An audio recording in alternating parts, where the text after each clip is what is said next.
Hello and welcome to Systematic Theology. This is a new study for many of you. Some of you are repeating or taking the second half of the course. Either way, this will be a good opportunity for you to grow in your understanding of not only doctrine, but the Christian life as well.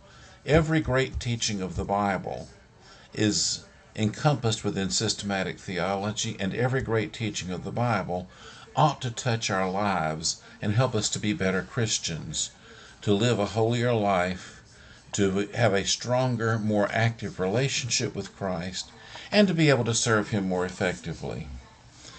You have a couple of books that you're reading. Morgan's book, I don't have it right in front of me at the moment, is a basic systematic theology. Yes, here it is. No, that's not it. Okay, I don't have it in front of me. I've got books stacked all around me here. It relates theological categories to Scripture very well. It ends with a chapter on the Christian life, and we're going to read that towards the end of the course. Early on, though, you're going to be reading Visual Theology along with the book. This is a book that will help you see how theology relates to the great truths of the Scripture and how all of this relates to growing closer to Christ and being a better Christian. One of the first issues that will be treated here is the question of identity. What it means to be who you are in Christ. You'll find on page 31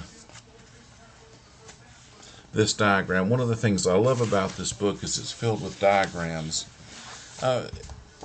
Who am I in Christ? I'm someone who's been justified. I've been adopted into the family of God. I am secure. My salvation is completely taken care of. I am free of the shackles of the law, free of the shackles of sin, at least somewhat. That's an ongoing thing, which means I am an unfinished work. That's who I am in Christ. Many of us don't live our lives as if these things are true. Many Christians live as if my identity is I am an average person who happens to go to church on Sunday. Some people have an identity that's built around who am I? I'm a person who's guilty. I have a lot of sins in my life, and I never feel like I'm really that close to God. How sad for someone who has heard the gospel of the grace of God, who knows the mercy and love of God, to say, I don't feel like I have any kind of relationship with God because I'm such a sinner. God knows we're sinners, and yet while we were still sinners, Christ died for us. Romans chapter 5. Let's always be aware that our identity is not wrapped up just in the fact that we're sinners, not just in the fact that we stand guilty before God, but that we are the recipients of the love and mercy of God. Other answers are given to the question, who am I? Some people answer it in terms of their job. I'm a truck driver. I'm a plumber. I'm a pastor. I'm a lawyer. I'm a production worker, whatever, warehouseman. These are a big part of our identity, especially for people in this country, in the United States. We identify ourselves with our jobs. Some people identify themselves with their families. I'm a Smith. I'm a Brown, a Jones, a Walker, a Miller, whatever. And for some people that has a lot of meaning. The Scottish, they wear plaid garments, especially on dress occasions, that reflect the family name. If your name is Hamilton, you wear one style of plaid. If your name is McPherson, you wear another style of plaid. If your name is something else, well, it may be a different color, different style.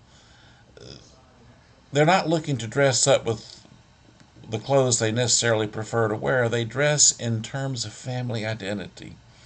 And at a dress occasion, any McPherson can spot any other McPherson. Any Hamilton can spot any other Hamilton. Any McGregor can spot any other McGregor. Wouldn't it be great if we Christians lived with such distinctive joy, such inner peace, that it reflected in our eyes, it reflected in our countenance, so that you could walk into a room and you could tell who's a Christian in that room just by the peace and joy, because their identity is found in Christ, not in a piece of cloth, not in a job or career decision, not in anything else that's peripheral. Let's find our identity in Christ. And as you read this book, and as you read Morgan's book, Christian Theology, let's try to find out who we really are in Christ, what it means to be a Christian, and how we can live that out every day of our lives, that He might be glorified, that His name and reputation might be spread throughout the world, and that people will know that we are Christians because of who we are, people who love one another, love God, and love this lost world uncommonly well.